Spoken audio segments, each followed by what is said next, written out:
Bueno, pues nada, hemos despedido al doctor hasta la temporada que viene y voy a hacer lo mismo con otro buen amigo, con Daniel López Vivas, de López Vivas Abogados y de este espacio que hemos llamado Derecho al Derecho y que, bueno, si tiene a bien Dani, pues repetiremos la temporada que viene. Dani, buenas tardes, ¿cómo estás? Buenas tardes, Vicente. Pues sí, yo encantado, desde luego, vamos, no hay duda. No tengo ninguna duda de que me gustaría volver el próximo año. Bueno, hemos repasado un poquito, prácticamente, yo creo, los temas más interesantes, ¿no?, que nos afectan, ¿no? Bueno, lo hemos intentado. No sé si los oyentes pensarán que se nos ha quedado alguno en el tintero, pero desde luego hemos intentado buscar temas candentes y traerlos para acá. Cuéntame qué quieres hacer hoy. Pues mira, hoy me gustaría, como ya has dicho, acabar la temporada pues haciendo un resumen con los temas que hemos tratado. Para comenzar, me gustaría confesar a los oyentes pues que antes de que empezáramos el programa yo no tenía ninguna experiencia en el tema radiofónico, nunca jamás me había puesto delante de un micrófono en un estudio de radio. Sí había hablado, lógicamente, en las salas de vistas de los juzgados, pero lo que es en la radio no lo había hecho nunca. Sin embargo, pues siempre me había traído bastante este tema, la verdad. Por eso un día le dije a Vicente que a ver si estaba dispuesto que hiciéramos un programa de derecho, y la verdad es que no sé cómo le convencí, pero me dijo que sí.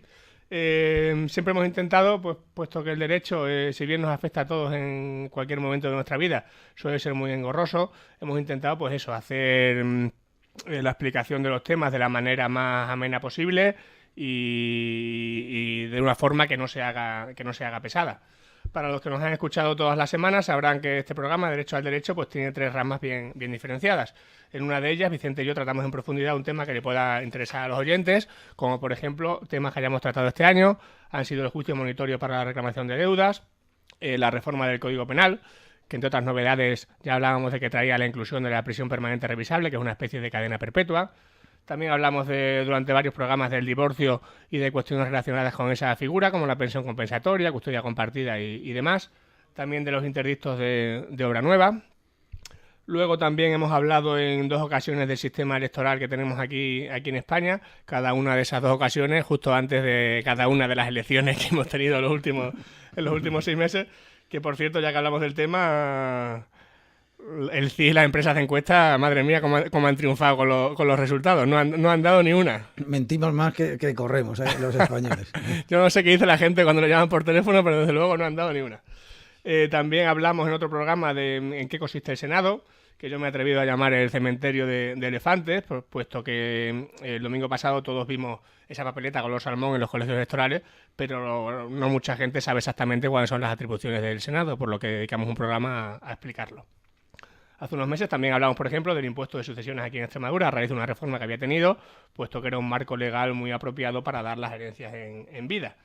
Otro tema que tratamos fueron las negligencias médicas, tema que cada vez tratamos más en López Vivas Abogados, porque parece que de un tiempo a esta parte, pues como que los pacientes están perdiendo el miedo a denunciar las negligencias. Y eso yo entiendo que es una cuestión importante. Si ha sufrido una negligencia, yo creo que es bueno que la denuncie, simplemente para averiguar si efectivamente te han tratado bien o ha sido una negligencia o ha sido simplemente otra cuestión. También hablamos de los accidentes de tráfico, tema que nos ha quedado a medias y que seguiremos en el primer programa de la próxima temporada, si no surge algún tema de actualidad que nos lo desplace. Y luego de la famosa cláusula suelo, que es el tema estrella actualmente en los despachos de abogados, ya que se estima que hay más de 1,5 millones de familias afectadas en toda España. Y pendientes mucha gente de lo que diga Bruselas o el Tribunal Luxemburgo, ¿no? En este caso. Ahí estamos todos esperando a esa sentencia del Tribunal Superior de Justicia de la Unión Europea, que esperamos para octubre-noviembre de este año. Recordemos que ahora mismo quien reclama la cláusula suelo se la pagan de 2013 a esta parte. Si se lleva a cabo esa reclamación que se puso desde España, podría ser desde 2009, ¿no? Aproximadamente, sí. Veo que te lo sabes muy bien, Vicente. Veo que... Sí, me afecta como a todos, ¿no? Bueno, pues esa es la primera rama que tenemos en el programa, la de comentar algún tema jurídico que creemos que puede interesar a nuestros oyentes. Y luego tenemos una segunda, que es la de darle voz a los protagonistas de los procedimientos judiciales más interesantes de la actualidad local y regional, intentando explicar los entresijos de cada uno de ellos. Ya que, como nos pasa a todos cuando hablamos de algo que no conocemos a fondo, pues muchas veces a los periodistas, pues precisamente por no ser de la rama jurídica, pues les cuesta explicar acertadamente esos procedimientos cuando son complejos. Cuando digo que le damos la voz a los protagonistas, me refiero tanto a las personas que se han visto afectadas por esos procedimientos como a sus abogados, ya que en esta profesión, pues muchas veces realizamos una labor fundamental para la justicia y ni se nos da la visibilidad que requiere, ni siquiera se nos reconoce el trabajo, por lo que yo entiendo también que es importante que los abogados hablen en estos casos. Vamos a recordar algunos de aquellos casos, ¿no? Sí, vamos a recordar los que yo considero más importantes o más relevantes de los que hemos tratado y sus protagonistas. Y sus protagonistas, efectivamente.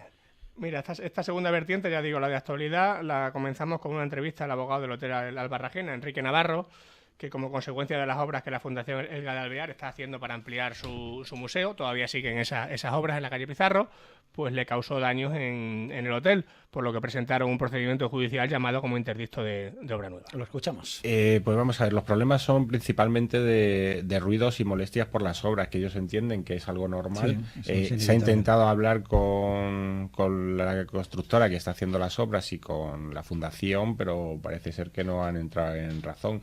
Se habla con ellos y se dice que en vez de empezar a las 8 de la mañana, empiezan a las 9 cuando hay gente hospedada. El primer día lo respetan, pero a partir del segundo día no lo respetan. Y la gota que ha colmado el vaso ha sido el derribo del muro, que eso no estaba previsto en ningún sitio. Ni habían consultado con gente del hotel que se iba a proceder a hacer esa obra. Bueno, las obras tuvieron sus más y sus menos, pero continúan adelante. Sí, al final se llegó a un acuerdo. Se llegó a un acuerdo, el procedimiento judicial se archivó y efectivamente continuaron adelante. A raíz de una sentencia también que se publicó, pues hablamos de un fuero bastante curioso que tenemos en Extremadura, de hecho el único, el fuero de Bailío, efectivamente, que se trata de una excepción al régimen de gananciales en el matrimonio, que viene de muy antiguo y que se aplica en algunos pueblos de la provincia de Badajoz. Hablamos para ello con Antonia Fernández, que fue la abogada que había llevado el procedimiento, que nos dijo lo siguiente. Bueno, pues el fuero es un derecho especial que se conoce como derecho foral. Este fuero es el único que tenemos en Extremadura y que se aplica exclusivamente en determinadas zonas de Extremadura y se aplica con preferencia sobre el derecho común, esto es el Código Civil. Y el fuero, bueno, pues consiste en que todos los bienes que los casados lleven al matrimonio o adquieran por cualquier razón, se comunican y sujetan a partición como gananciales. Explicarle a los oyentes lo que es el régimen económico matrimonial. Según el fuero de Bailío, entonces, cualquier bien que tenga el matrimonio, sea obtenido por herencia, donación o sea anterior al matrimonio, a la hora de repartirlo, digamos, por divorcio o por fallecimiento, se considera ganancial, es decir, se divide sea por herencia o donación. Eso es, sí, exactamente. Y ahí es donde radica la especialidad de este régimen, que se aplica tanto para el hombre como para la mujer. Y como bien has dicho, a la disolución del matrimonio, tanto por muerte de uno de los cónyuges como por divorcio. En definitiva, se trata de una norma que es muy solidaria y que lo que procura es favorecer al esposo menos afortunado. Fuero de Bailío, fíjate, antiguo, ¿no? Sí, no deja de ser curioso que sigamos todavía rigiéndonos por normativa de la Edad Media. En fin. Tratamos de un caso que además sigue estos días, todavía continúa, no ha terminado, ¿no? Sí, el caso Cabal, caso supongo conocido de todos, puesto que tuvo muchísima repercusión en los medios, la cooperativa de Val de la Calzada, que llegó a ser de las más importantes de Extremadura y que se arruinó tristemente, entre otras cosas, por la segunda actuación negligente de su gerente, Manuel García González, que fue condenado en ese procedimiento judicial a una pena de prisión de 23 años de cárcel, pena que debemos recordar todavía no es firme al haber sido recurrida. Nos aclaró las dudas de este tema, que ha sido hasta ahora el vídeo más visto en el canal de YouTube de López Vivas Abogados, puesto que tiene casi 400 visualizaciones. Nos aclaró este tema, ya digo, la abogada primero de los cooperativistas y luego de la administración concursal, Rosalía Pereira, que nos contaba cosas tan curiosas como la que vamos a ver ahora referente a la contabilidad de Cabal, que era un auténtico desastre. Bueno, la contabilidad era todo menos una contabilidad, ¿no? Utilizamos siempre a lo largo de la instrucción a lo largo del juicio, y lo ha contemplado también así los magistrados, la palabra maquillaje. Era una contabilidad absolutamente maquillada, absolutamente ficticia. No tenía nada que ver con lo que debe ser una contabilidad ordenada de una empresa. No, nada, absolutamente nada que ver. Con deciros que, por ejemplo, que aparecía en la contabilidad Banco Antonio, y preguntaba quién era Banco Antonio. Bueno, pues Antonio era uno de los que estaban allí, un administrativo, y ahí entraban y salían millones del Banco Antonio con una facilidad, según los apuntes contables, absolutamente pasmosa. No tenía nada que ver. Aparecían ingresos que no existían, aparecían salidas que no existían, absolutamente ficticias. Absolutamente tremendo, tremendo lo del Banco Antonio, desde luego, tremendo. Regresamos a Cáceres. Efectivamente, sí, volvemos a Cáceres porque también tratamos el caso Urban Screens, por lo que en relación a la contratación de ese festival en el año 2006, lo recordarán los oyentes, el famoso festival que se proyectaban imágenes en las fachadas de los edificios. se condenó a la alcaldesa Carmen Heras a la pena de 9 años de inhabilitación y a los exconcejales Víctor Santiago y Francisco Torres a 8 años de inhabilitación a cada uno, habiendo recurrido toda la sentencia. Es decir, tampoco estamos hablando de una sentencia firme.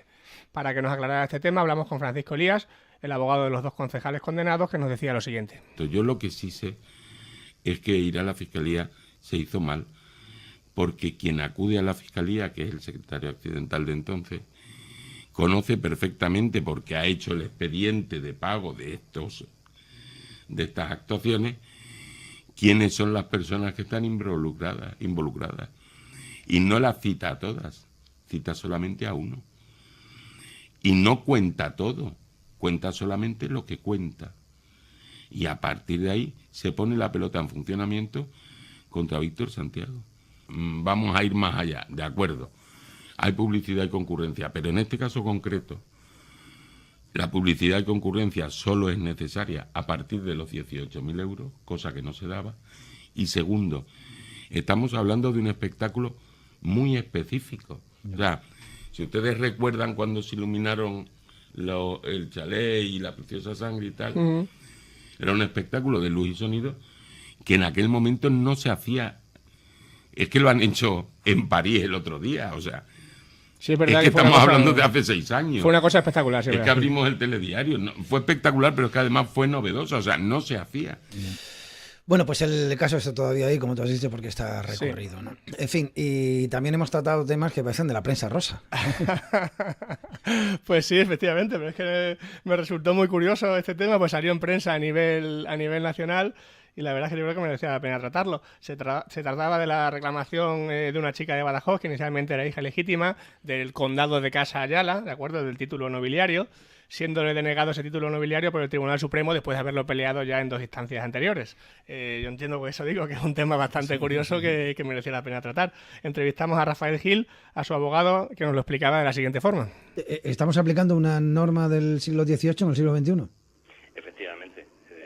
Digamos que al considerar, en definitiva y como conclusión, que también por llamarlo así, el derecho nobiliario queda opaco o al margen de la Constitución, porque es un tema simbólico, sin mayor trascendencia, lo que estaría por ver, evidentemente, estamos aplicando una clarísima discriminación respecto de los hijos extramatrimoniales o hijos ilegítimos, ¿no?, en relación con los hijos de legítimo matrimonio. Pues cosas del siglo XXI, ¿no?, que parecen mucho más atrás, casi. Seguimos con lo mismo, ¿no?, que fuera de valía, efectivamente. Es una normativa muy antigua que afecta a la actualidad. Vámonos a San Jorge. Efectivamente, después de este tema, también justo después de Semana Santa, tratamos el tema de la tienda de recuerdos de Plaza de San Jorge, que fue desahuciada por el Ayuntamiento, aunque ese desahucio todavía no se ha llevado a efecto. Según tengo entendido, está recurrido ante el Tribunal Supremo.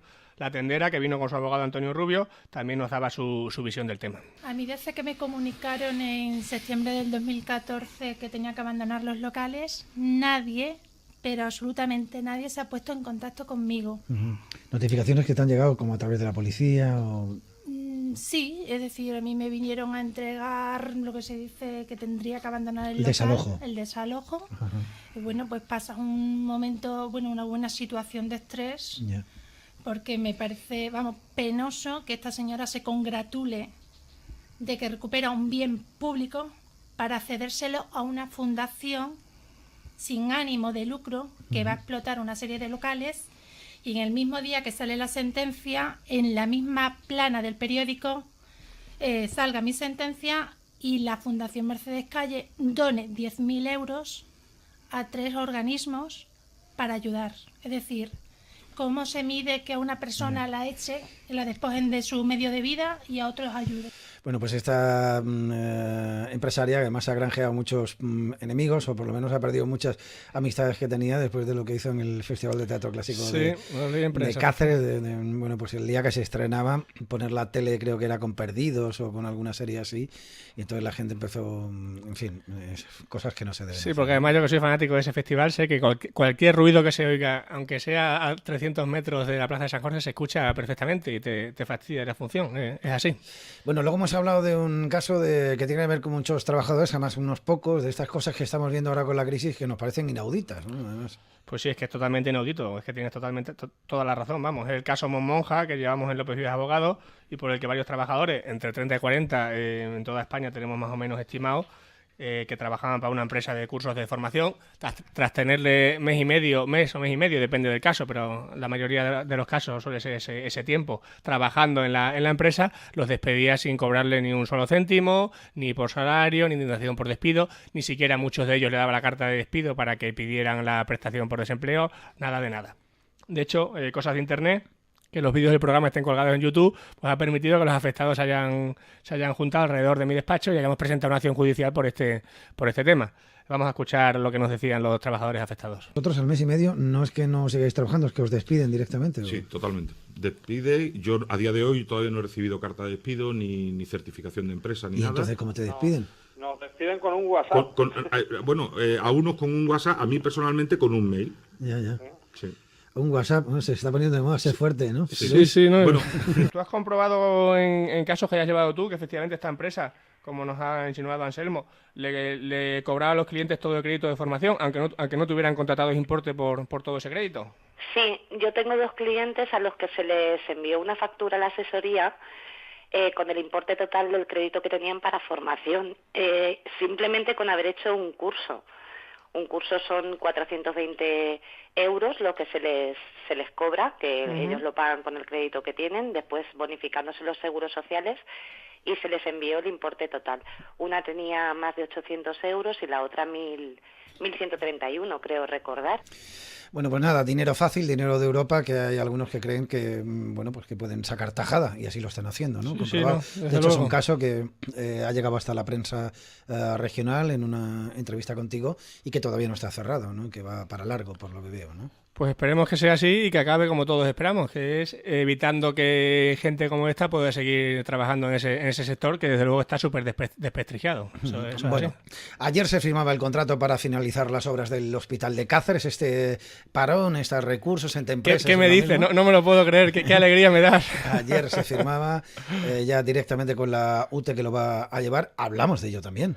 Pues sí, hablamos de ello porque, como bien has dicho, ya por fin parece que se van a finalizar las obras que llevaban paralizadas un montón de tiempo, ya realizadas al 90%, es decir, que no queda prácticamente nada, entre comillas, para hacer, la mayor parte ya está hecho. Y a raíz de una resolución judicial también que se publicó, pues hablamos con Juan María Calero, que era el abogado de la UTE formada por las empresas FCC, Joca y Placonsa, que fue la primera UTE que adjudicataria de las obras, sí. Efectivamente, la primera que estuvo en esas obras. La que va a acabar ahora es otra. Juan María nos decía una cosa muy curiosa, pues que contradecía todas las informaciones de prensa publicadas, ya que según él, el SES no tenía obligación legal de esperar a que se resolviera ese recurso para poder contratar la financiación de las obras. Eso es algo que yo he estado leyendo en prensa durante todos estos años y Juan María nos decía que bajo su punto de vista no era así. Vamos a escuchar lo que nos cuenta. En ningún escrito que haya presentado la UTE, que lo he presentado yo naturalmente y con mi firma, se solicita que no se pueda licitar ni que no se pueda continuar la obra en absoluto.